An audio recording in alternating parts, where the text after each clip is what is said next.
Bismillahirrahmanirrahim. Assalamualaikum warahmatullahi wabarakatuh. Waalaikumsalam warahmatullahi wabarakatuh. Alhamdulillahi rabbil alamin. Wa usalli wa usallim ala nabiyyina Muhammadin wa ala alihi wa sahbihi ajma'in. Amma ba'du. Kaum muslimin dan muslimat rahimani wa rahimakumullahu ta'ala. Sekarang kita akan memasuki hadis berikutnya dari hadis-hadis yang berkaitan dengan puasa yang dikumpulkan oleh Al-Imam Abdul Ghani Al-Maqdisi rahimahullahu ta'ala di dalam kitab beliau Umdatul Ahkam. An Umar bin Al-Khattabi radhiyallahu ta'ala anhu qala. Dari Umar bin Khattab, semoga Allah meridhoinya, ia berkata, qala Rasulullah sallallahu alaihi wasallam. Rasulullah sallallahu alaihi wasallam beliau bersabda, idza aqbala al-lailu min hahuna, apabila malam datang dari arah sana, dan Nabi sallallahu alaihi wasallam berisyarat ke arah timur.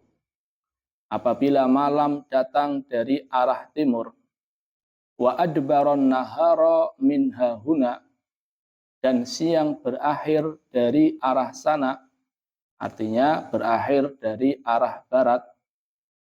Jadi kalau seandainya malam datang dari arah timur, kemudian siang berakhir di arah barat, artinya matahari sudah apa? Tenggelam. Faqad aftaras shaim, maka orang yang berpuasa sudah boleh berbuka. Hadis ini jamaah masih sama pembahasannya dengan hadis sebelumnya, yaitu kapan seseorang boleh berbuka. Kalau pada pertemuan yang lalu hadisnya berbicara tentang keutamaan menyegerakan berbuka. Kalau hadis ini adalah pembahasannya adalah kapan seseorang boleh berbuka. Kaum muslimin dan muslimat rahimani wa rahimakumullah ta'ala. Sebagaimana kita ketahui bahwasannya waktu berbuka adalah waktu yang sangat membahagiakan. Waktu berbuka adalah waktu yang sangat menggembirakan. Jadi orang yang berbuka jamaah di saat itulah dia sedang bahagia. Sebelum kelak bahagia di mana? Di akhirat. Karena orang yang berpuasa punya dua kesempatan untuk bahagia.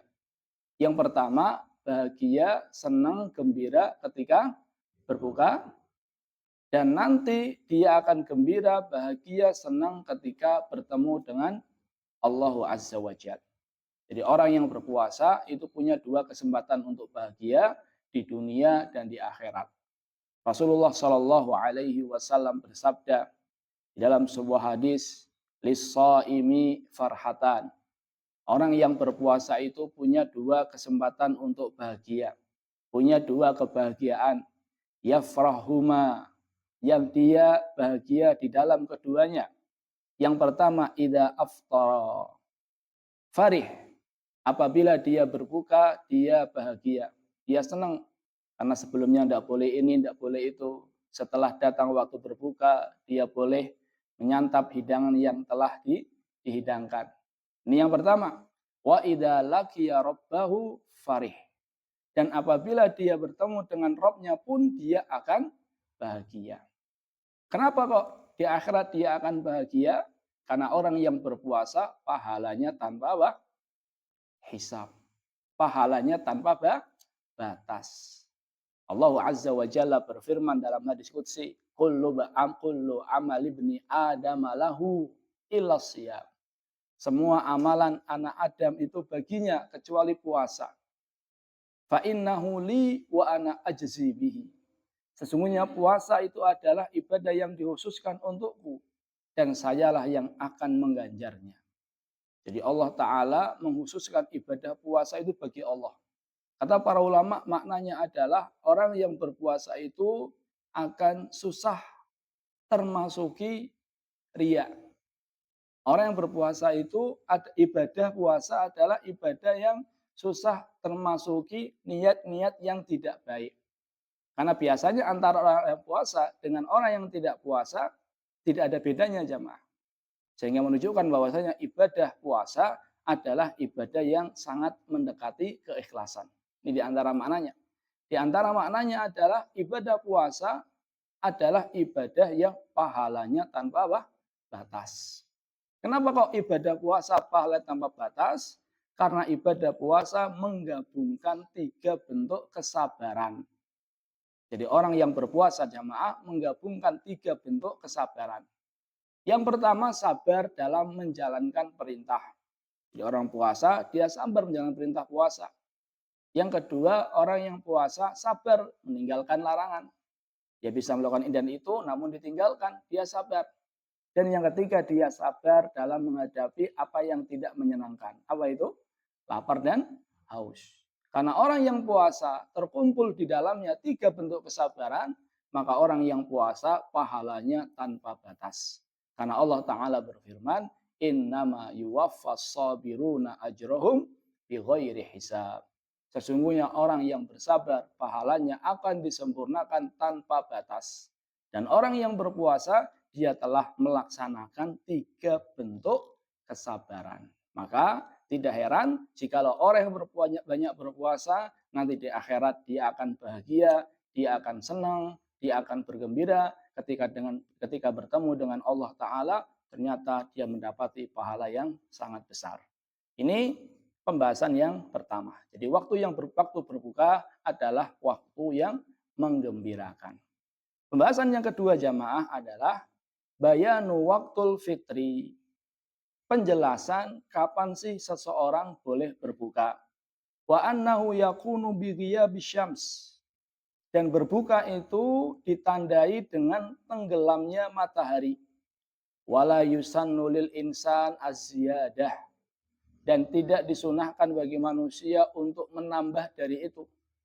Jadi kalau seandainya kita sudah yakin atau kita sudah yakin bahwasannya matahari sudah tenggelam, maka kita disunahkan segera untuk berpuasa. Jangan nunggu 5 atau 10 menit, enggak. Jangan. Karena itu menyelisih sunnah. Kita sebutkan pada pertemuan yang lalu, banyak sekali keutamaan seseorang yang menyegerakan berbuka. Di antaranya sabda Nabi Shallallahu Alaihi Wasallam, la yazalun nasu bi khairin ma'ajjalul fitr. Manusia itu senantiasa dalam kebaikan selama dia menyegerakan berbuka. Kebaikan apa Ustaz? Kebaikan berada di atas sunnah Nabi Shallallahu Alaihi Wasallam. Rasulullah SAW juga bersabda, ahabbu ibadi ilayya a'jaluhum fitratan. Orang yang paling aku cintai adalah orang yang paling bersegera di dalam berbuka. Jadi ketika sudah tenggelam matahari, maka kita disunahkan untuk segera berbuka. Ustaz, kalau seandainya tidak ada yang bisa dimakan, tidak ada yang bisa diminum, bagaimana jemaah? Jadi datang waktu berbuka, ternyata tidak ada makanan, tidak ada minuman, bagaimana? Berbuka dengan apa? Tidak ada semuanya. Maka berbuka dengan niat. Jadi dia berniat untuk membatalkan puasa. Jadi kalau tidak ada yang bisa dimakan, tidak ada yang bisa diminum, maka dia berbuka dengan niat, dalam artian dia berniat untuk membatalkan puasa. Ini pembahasan yang kedua. Pembahasan ketiga, annal ibrata fil fitri bi iqbalil lail wa idbarin nahar. Bahwasannya yang menjadi patokan bolehnya seseorang berbuka adalah dengan datangnya waktu malam dan berakhirnya waktu siang. Atau dengan kata lain dengan tenggelamnya matahari. Wa in lam yasma'il adzan. Walaupun dia tidak dengar adzan. Jadi walaupun belum dengar adzan, kalau kita yakin matahari sudah tenggelam, maka kita boleh berbuka. Kenapa? Karena bisa jadi muadzinnya apa jamaah? Buka duluan. Iya, jadi bisa jadi muadzinnya apa? Buka duluan. Jadi kalau kita sudah yakin, sudah kita berbuka saja. Bisa jadi muadzinnya berbuka duluan dan seterusnya. Mungkin dia sudah makan gorengan, sudah minum cola, sudah makan kurma dan seterusnya. Jadi walaupun belum dengar adzan, tapi kalau saya sudah yakin matahari sudah tenggelam, waktu sudah menunjukkan waktu sholat maghrib, maka dibolehkan untuk berbuka. Wa in lam tahilla zulmah. Walaupun gelap belum datang. Kita tahu jamaah biasanya kalau sudah memasuki waktu maghrib, sudah gelap langsung atau belum? Belum, masih agak apa? Terang. Jadi walaupun matahari sudah tenggelam, itu masih agak terang. Jadi jangan nunggu sudah gelap, jangan. Yang penting matahari sudah tenggelam, maka boleh berbuka. Dan ini disebutkan dalam riwayat lain, bahwasanya hadis ini sebenarnya panjang. Cuma sebelumnya ada penjelasannya. Kata Ibnu Abi Aufa, kunna ma'a Rasulillahi sallallahu alaihi wasallam. Dahulu kami bersama Rasulullah sallam fi safarin, dalam safar. Faqala ar-rajulu, ada seorang sahabat yang mengatakan, faqala ar-rajulu inzil fajdahli. Kemudian Rasulullah sallam bersabda kepada sahabatnya, inzil fajdahli. Kata Nabi sallam, turunlah dan siapkan makanan untukku. Kata sahabat tersebut, ya Rasulullah asyams, ya Rasulullah. Wahai Rasulullah, cahaya matahari masih ada, wahai Rasulullah. Jadi matahari sudah tenggelam tapi masih terang. Kata Rasulullah, inzil fajdahli. Sudah turun saja, siapkan makanan. Kata sahabat tadi, asyams ya Rasulullah. Wahai Rasulullah, cahaya matahari masih ada Rasulullah. Itu terjadi sampai 3 kali. Fajadaha lahu fasyariba. Kemudian disiapkanlah makanan untuk Nabi SAW dan Nabi SAW berbuka. Kemudian Nabi SAW mengatakan, Ida aqbala lailu min hahuna wa adbaran nahara min hahuna faqad aftara shaim.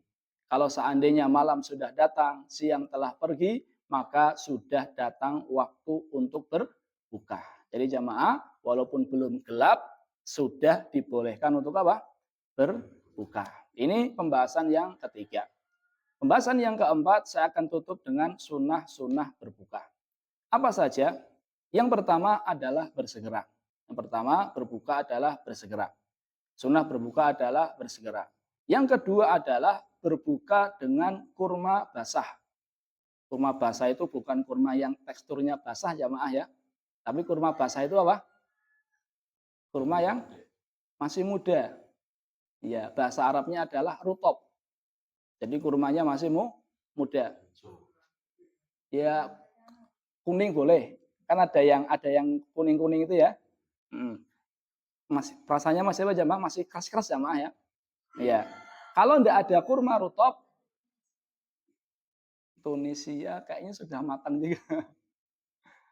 Ya. Jadi yang rutob itu yang iya, pokoknya kurma apa ya? Kalau mangga itu masih apa jamaah? Masih gemedung apa? Iya, gemedung. Ya, rutob. Fa'in kalau nggak bisa, maka dengan tamar. Kalau tamar itu yang banyak kita dapati, yaitu kurma yang sudah apa? Yang sudah tua. Walaupun mungkin ada yang kering, ada yang basah, tapi itu masuknya tamar. Kalau nggak ada tamar, maka apa jamaah? Minum air. Jadi Nabi itu kalau berbuka, yang pertama kali beliau cari rutob. Rutob itu kurma muda. Kalau rutob tidak ada, maka dengan kurma tua, tamar, kurma kering. Kalau tidak ada juga, maka Nabi berbuka dengan apa? Air putih. Enggak ada hadis berbukalah dengan yang manis, itu tidak ada. Ya, itu rawahu teh botol sosro itu jamaah. Iya. Tapi berbuka yang manis kalau masuknya kurma benar. Tapi kalau berbuka manis masuknya adalah es teh, maka ini kurang tepat. Ini yang kedua. Baru setelah itu boleh makan selainnya. Yang ketiga adalah cara membuang biji kurma. Jadi Nabi SAW jamaah itu punya kebiasaan cara membuang biji kurma. Dan ini kalau kita praktekkan kita dapat pahala. Karena kita berusaha mencontoh Nabi SAW. Bagaimana Nabi SAW cara membuang biji kurma? Wa yulkin nawa baina usbu'aihi. Nabi SAW mengeluarkan biji kurma dari mulutnya langsung ke di atas atau di antara 2 jari jemarinya. Di atas dua jari jemarinya. Wa bijam sababati wal wusta.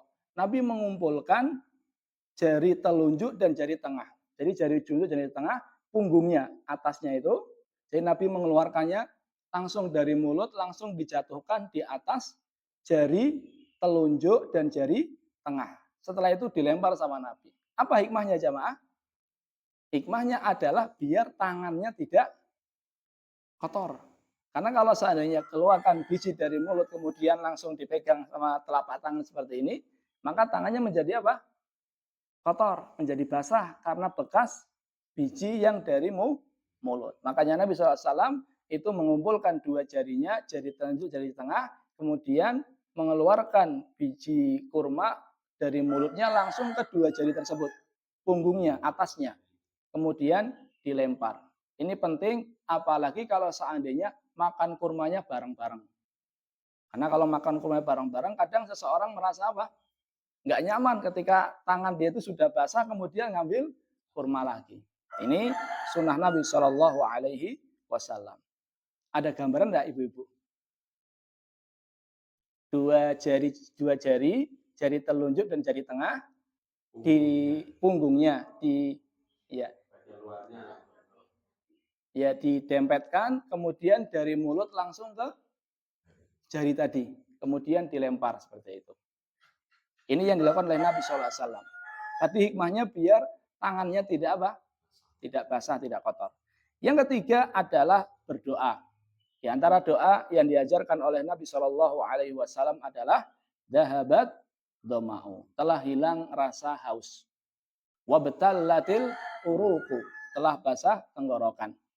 Wasabatal ajru. Pahala telah tetap insya Allah. Kapan doanya? Doanya adalah setelah mengkonsumsi kurma atau air. Karena kalau dari artinya itu adalah dahabat doma'u, telah hilang rasa hausku, berarti kan sudah apa? Sudah minum. Jadi kita baca doa itu setelah kita minum atau makan. Yang kelima adalah memperbanyak doa. Jadi di antara sunnah Nabi SAW ketika berbuka adalah memperbanyak doa. Baik sebelum berbuka, atau ketika berbuka, atau setelah berbuka. Jadi ketiga-tiganya merupakan waktu yang mustajab. Jadi kalau kita mau urutkan jamaah, yang pertama, kalau kita mau berbuka, yang pertama adalah kita doa dulu. Doa dalam artian kita minta sama Allah, Allah ampun dosa kita, Allah terima amal soleh kita, dan seterusnya. Kita doa dulu. Karena waktu itu adalah waktu apa? Mustajab. Kemudian setelah azan, baca bismillah. Kemudian makan kurma apa tadi?